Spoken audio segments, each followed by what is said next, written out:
ماں باپ کے ساتھ بھلائی کرتے رہو، اگر ان میں سے ایک یا دونوں تمہارے سامنے بڑھاپے کو پہنچ جائیں تو ان کو اف تک نہ کہنا اور نہ انہیں جھڑکنا، اور ان سے بات ادب کے ساتھ کرنا، اور عجز و نیاز سے ان کے آگے جھکے رہو اور ان کے حق میں دعا کرو کہ اے پروردگار، جیسا انہوں نے مجھے بچپن میں شفقت سے پرورش کیا ہے تو بھی ان کے حال پر رحمت فرما، جو کچھ تمہارے دلوں میں ہے تمہارا پروردگار اس سے بخوبی واقف ہے، اگر تم نیک ہوگے تو وہ رجوع لانے والوں کو بخش دینے والا ہے،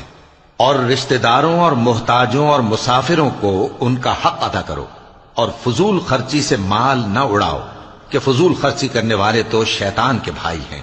اور شیطان اپنے پروردگار کی نعمتوں کا کفران کرنے والا یعنی ناشکرا ہے۔ اور اگر تم اپنے پروردگار کی رحمت یعنی فراخ دستی کے انتظار میں جس کی تمہیں امید ہو ان مستحقین کی طرف توجہ نہ کر سکو تو ان سے نرمی سے بات کہہ دیا کرو، اور اپنے ہاتھ کو نہ تو گردن سے بندھا ہوا یعنی بہت تنگ کر لو کہ کسی کو کچھ دو ہی نہیں، اور نہ بالکل کھول ہی دو کہ سبھی کچھ دے ڈالو، اور انجام یہ ہو کہ ملامت زدہ اور حسرت زدہ ہو کر بیٹھ جاؤ۔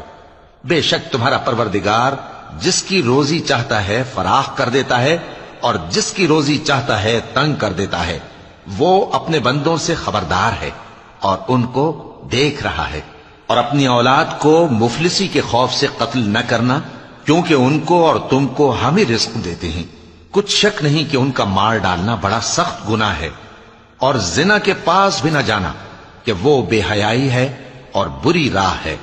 اور جس جاندار کا مارنا اللہ نے حرام کیا ہے اسے قتل نہ کرنا مگر جائز طور پر یعنی بفتوائے شریعت،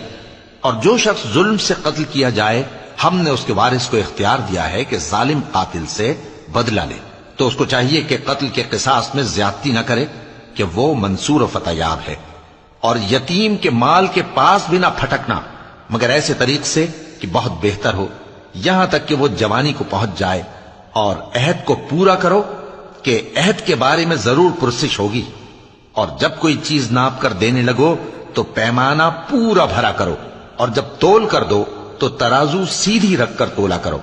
یہ بہت اچھی بات اور انجام کے لحاظ سے بھی بہت بہتر ہے۔ اور اے بندے، جس چیز کا تجھے علم نہیں اس کے پیچھے نہ پڑ کہ کان اور آنکھ اور دل ان سب اعضاء کے بارے میں ضرور باز پرس ہوگی، اور زمین پر اکڑ کر اور تن کر مت چل کہ تو زمین کو پھاڑ تو نہیں ڈالے گا اور نہ لمبا ہو کر پہاڑوں کی چوٹی تک پہنچ جائے گا، ان سب عادتوں کی برائی تیرے پروردگار کے نزدیک بہت ناپسند ہے۔ اے پیغمبر، یہ ان ہدایتوں میں سے ہیں جو اللہ نے حکمت کی باتیں تمہاری طرف وحی کی ہیں، اور اللہ کے ساتھ کوئی اور معبود نہ بنانا کہ ایسا کرنے سے ملامت زدہ اور راندہ درگاہ بنا کر جہنم میں ڈال دیے جاؤ گے۔ مشرکو، کیا تمہارے پروردگار نے تم کو تو لڑکے دیے اور اپنے لیے فرشتوں کو بیٹیاں بنایا؟ کچھ شک نہیں کہ یہ تم بڑی نامعقول بات کہتے ہو، اور ہم نے اس قرآن میں طرح طرح کی باتیں بیان کی ہیں تاکہ لوگ نصیحت حاصل کریں، مگر وہ اس سے اور بدک جاتی ہیں۔ کہہ دو کہ اگر اللہ کے ساتھ اور معبود ہوتے جیسا کہ یہ کہتے ہیں تو وہ ضرور عرش والے کی طرف لڑنے بھیڑنے کے لیے رستہ نکالتے، وہ پاک ہے، اور جو کچھ یہ بکواس کرتے ہیں اس سے اس کا رتبہ بہت عالی ہے۔ ساتوں آسمان اور زمین اور جو لوگ ان میں ہیں سب اسی کی تسبیح کرتے ہیں، اور مخلوقات میں سے کوئی چیز نہیں مگر اس کی تعریف کے ساتھ تسبیح کرتی ہے،